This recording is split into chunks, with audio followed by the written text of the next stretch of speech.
हमारे साथ इस वक्त पूर्व डीजीपी यूपी के अरविंद जैन साहब भी जुड़ गए हैं। अरविंद जैन साहब, मैं आपसे जानना चाहूंगा, धमाका भले ही छोटा हो, लो इंटेंसिटी का ब्लास्ट हो, लेकिन साजिश बड़ी नजर आ रही है। सबसे पहला सवाल इस धमाके के सामने आने के बाद हर किसी के जहन में उठ रहा है कि दिल्ली के वीवीआईपी हाई सिक्योरिटी जोन में ब्लास्ट करने वाले अपने मकसद में कामयाब कैसे हो गए?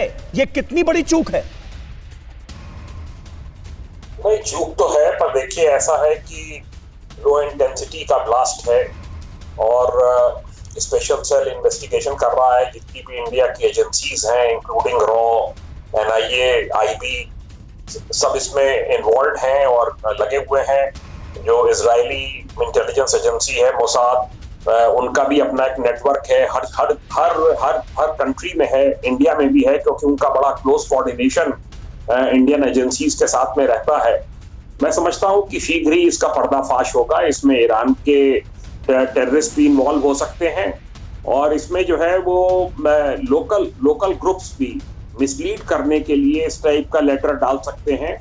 मैं समझता हूं हर पहलू को दृष्टिगत रखते हुए, सीसीटीवी फुटेजेस को देखते हुए, सर्विलांस पे बहुत से नंबर्स हमारे सस्पेक्टेड टेररिस्ट के सस्पेक्टेड नंबर्स हमारे पास रहते हैं, रॉ के पास रहते हैं, आईबी के पास रहते हैं, एनआईए पे रहते हैं। वो मैं समझता हूं जल्दी इसका पर्दाफाश होगा और जो भी इसके पीछे पूरी साजिश है वो बेनकाब होगी। ठीक है, बिल्कुल जैन साहब। और इस बीच एक और बड़ी खबर हमारे पास आ रही है। इजरायली दूतावास के पास ब्लास्ट में एक और बड़ा खुलासा हुआ है। ब्लास्ट वाली जगह से बॉल बेरिंग मिला है। बॉम्ब को मिट्टी के नीचे दबा कर रखा गया। ये भी सोर्सेस के हवाले से जानकारी सामने आ रही है। देखिए, तस्वीरें भी हम आपको दिखा रहे हैं। बॉम्ब के ऊपर प्लाईवुड का रखा हुआ था टुकड़ा। आईईडी धमाके की हर एंगल से जांच हो रही है। अभी किसी भी नतीजे पर पहुंचना बहुत जल्दबाजी होगी, लेकिन उसके बावजूद भी जो जानकारियां हमारे सामने आ रही हैं पुख्ता तौर पर, वो संकेत दे रही हैं कि साजिश किस तरह रची गई होगी। हमारे साथ लेफ्टिनेंट जनरल गुरमीत सिंह साहब मौजूद हैं। और लेफ्टिनेंट जनरल गुरमीत सिंह, हम सब ये जानते हैं कि भारत और इजराइल के जो औपचारिक राजनयिक रिश्ते हैं, उनकी शुरुआत 1992 में हुई। 29 साल हुए हैं, 29 जनवरी का दिन, और ये ब्लास्ट हो जाता है। ये 29 का जो कनेक्शन है, इसे आप कैसे देखते हैं? बिल्कुल समीर जी, आपने ठीक कहा। देखिए, ये जो टाइमिंग है, ये जो दिन चुना है, ये बहुत महत्वपूर्ण बात है आपने कही। ये इजराइल और इंडिया की जो टाइज हैं, उनकी एनिवर्सरी थी।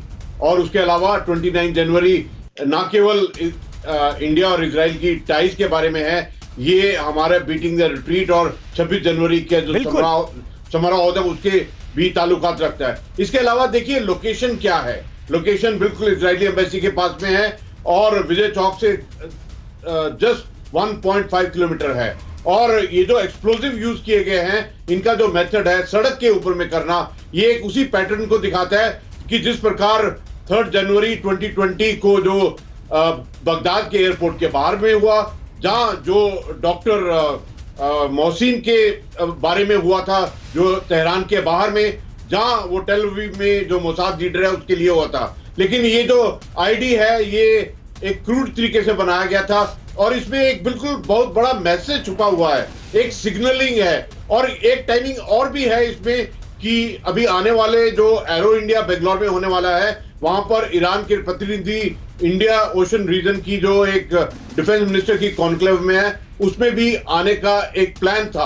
हाँ। तो ये जितने भी हैं, ये जितने इंडिकेशन है, ये दिखाते हैं कि ये बेशक ब्लास्ट छोटा हो, आईडी क्रूड हो और कोई इंजरी नहीं हुई है, लेकिन जो मैसेज है वो बहुत बड़ा है। इसलिए बहुत चौकन्ना रहना पड़ेगा कि अपना जो कोऑर्डिनेशन है इन्वेस्टिगेशन का, इंटेलिजेंस का, वो इंटरनेशनल एजेंसी से भी करना बहुत जरूरी है। बहुत अहम बात आपने कही। TV9 भारतवर्ष और TV9 बांग्ला प्रस्तुत करते हैं पश्चिम बंगाल चुनाव पर सबसे बड़ा conclave, what Bengal thinks today. देखिए 30 जनवरी दिन भर